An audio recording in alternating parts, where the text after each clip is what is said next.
2020년 4월 24일 금요일 새벽 기도회를 시작하겠습니다. 다 같이 사도신경으로 우리의 신앙을 고백하겠습니다. 나는 전능하신 아버지 하나님, 천지의 창조주를 믿습니다.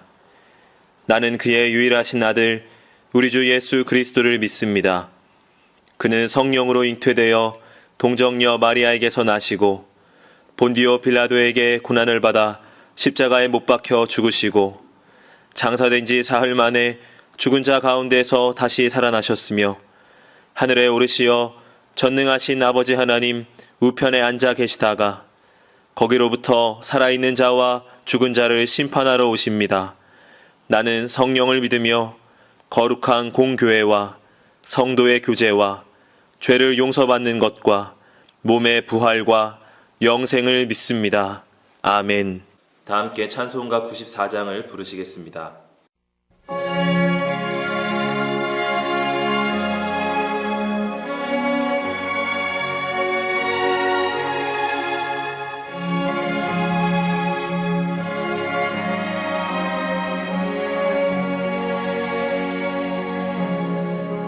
주 예수보다 더 귀한 것은 없네. 이 세상 무기와 바꿀 수 없네. 영주는 내 대신 돌아가신 그 놀라운 사랑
이 시간에는 함께 기도하는 시간을 갖겠습니다. 민족의 복음화와 세계 선교를 위하여 우리 교회 3133 비전과 담임 목사님, 부교역자들과 직분자들, 사명자들을 위하여 코로나19로 인해 신음하는 이 민족을 긍휼히 여겨주시고 속히 치유하여 주시도록 우리 교회 교우들의 가정과 직장과 사업장을 붙드시고 환우들을 치유하시도록 이 시간 함께 기도하도록 하겠습니다.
오늘 하나님께서 우리에게 주시는 말씀은 창세기 50장 15절에서 21절입니다. 요셉의 형제들이 그들의 아버지가 죽었음을 보고 말하되 요셉이 혹시 우리를 미워하여 우리가 그에게 행한 모든 악을 다 갚지나 아니할까 하고 요셉에게 말을 전하여 이르되 당신의 아버지가 돌아가시기 전에 명령하여 이르시기를 너희는 이같이 요셉에게 이르라 내 형들이 내게 악을 행하였을지라도 이제 바라건대 그들의 허물과 죄를 용서하라 하셨나니 당신 아버지의 하나님의 종들인 우리 죄를 이제 용서하소서 하매 요셉이 그들이 그에게 하는 말을 들을 때에 울었더라. 그의 형들이 또 친히 와서 요셉의 앞에 엎드려 이르되 우리는 당신의 종들이니이다. 요셉이 그들에게 이르되 두려워하지 마소서 내가 하나님을 대신하리이까 당신들은 나를 해하려 하였으나 하나님은 그것을 선으로 바꾸사 오늘과 같이 많은 백성의 생명을 구원하게 하시려 하셨나니 당신들은 두려워하지 마소서 내가 당신들과 당신들의 자녀를 기르리이다 하고 그들을 간곡한 말로 위로하였더라. 아멘.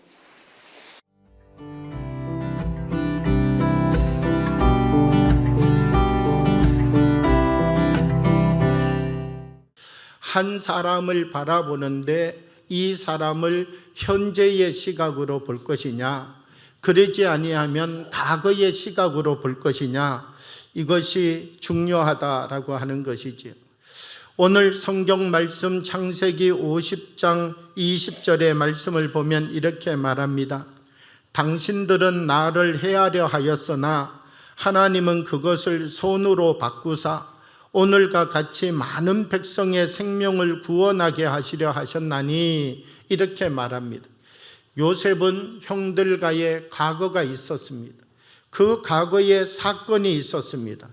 그런데 요셉은 과거에 있었던 이 사건을 과거적인 시각으로 보고 있는 것이 아니라 현재적인 시각으로 보고 있다라고 하는 것이죠.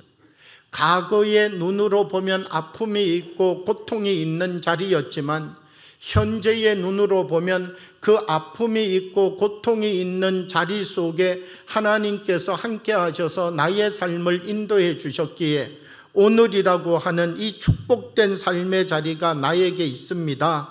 이것을 고백하는 요셉의 모습을 볼 수가 있다는 것입니다. 이 과거의 그 고통과 아픔의 시간들을 돌이켜보니까 그 과거의 아픔과 고통의 시간들이 그때는 형들로부터 주어졌던 미움의 결과라고 생각을 했었는데 현재 다시 돌이켜보니까 그 안에 하나님의 계획이 들어있었구나. 그 안에 하나님의 인도하심이 들어있었구나.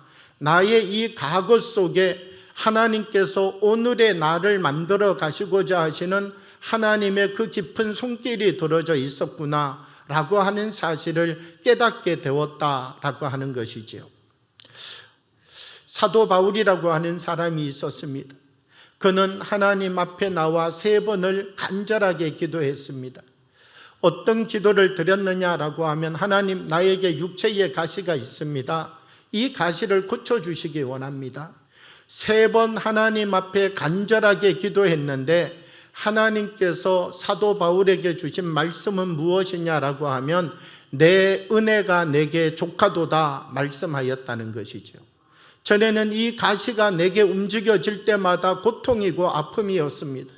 그런데 하나님의 깊은 말씀을 깨닫고 하나님의 깊은 마음을 헤아리고 난 다음 돌이켜 보았더니 그 고통이 느껴질 때마다 은혜가 생기기 시작하는 것입니다. 그 통증이 느껴질 때마다 전에는 원망하고 전에는 너무 힘이 들었는데 이제는 그 통증이 느껴질 때마다 하나님 감사합니다. 오늘도 나의 생명이 주님의 손안에 있음을 믿습니다.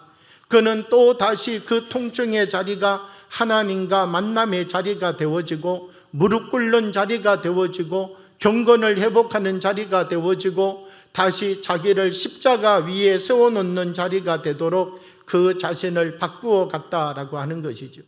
여러분, 요셉이 총리가 되는데 한 일이 어떤 것이 있습니까? 찾아보면 요셉이 한 일은 별로 없어요. 요셉이 한 일은 노예로 팔렸던 일이 첫 번째입니다. 나의 삶 속에 하나님이 언제나 함께 하셨습니다. 이 고백이 요셉의 삶 가운데 있는 것이죠. 요셉은 노예로 팔려가서도 보디발 장군의 집에서 가정의 총무 일을 하면서도 감옥 속에 들어가서도 애굽의 총리 대신이 되고 난 다음에도 그가 한결같이 그의 삶 속에 가지고 있었던 것은 하나님과 동행하는 삶이었다라고 하는 것입니다. 왜 하나님께서 이 불행했던 사람 요셉이라고 하는 사람을 사용하시는가? 요셉이라고 하는 사람이 하나님과 바로에게 쓰임받았던 이유는 무엇인가?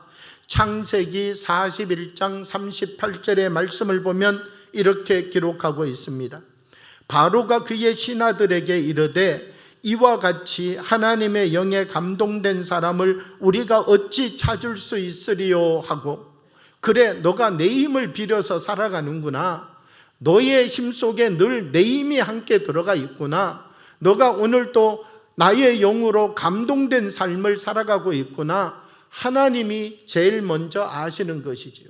어떤 것이 하나님의 축복이냐라고 하면 하나님 나를 축복해 주세요. 그렇게 해서 하나님의 축복이 그 사람에게 임하는 것이 아니라 정말 하나님의 복을 받기 원하는 사람은 성령 충만한 삶을 살아가면 된다. 성령 충만한 삶을 살면 하나님께서 그 사람의 삶을 축복하신다. 하나님의 영에 감동된 삶을 살아가면 하나님도 그 사람을 기억하시고 그 사람을 보는 사람도 그 사람을 기억하는 역사가 일어난다라고 하는 것이죠. 오늘 우리가 서 있는 이 현재에서 우리의 과거를 어떻게 보고 어떻게 생각할 것인가? 요셉과 같이 믿음의 시각으로 바라보고 하나님께서 오늘도 우리의 삶에 간섭하고 계심을 기억하면서 바로 우리의 과거를 바꾸어 낼 수는 없지만 시간이 지나가 버린 이 과거를 우리가 다시 되돌아가서 살아갈 수는 없지만 그러나 우리가 지나가 버린 과거를 알지라도 현재를 어떻게 해석하느냐에 따라서 살아온 과거의 삶이 바뀌어진다는 것을 오늘 요셉을 통하여 분명히 배워가면서 우리의 과거가 하나님의 인도하심의 역사가 되도록 우리의 삶을 하나님 앞에 들여가는 거룩한 은혜의 역사가 일어나기를 원합니다. 주신 말씀을 생각하며 잠시 묵상으로 기도하겠습니다.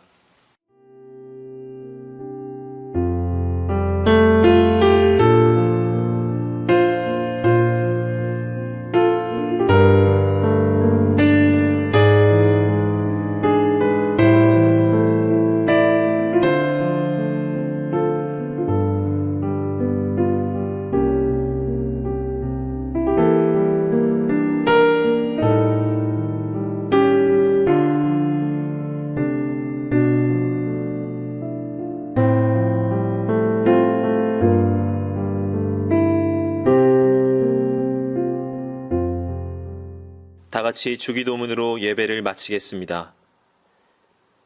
하늘에 계신 우리 아버지, 아버지의 이름을 거룩하게 하시며 아버지의 나라가 오게 하시며 아버지의 뜻이 하늘에서와 같이 땅에서도 이루어지게 하소서.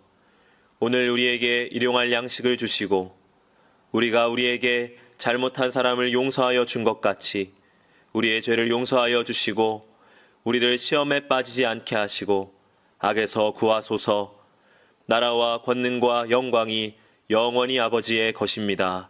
아멘.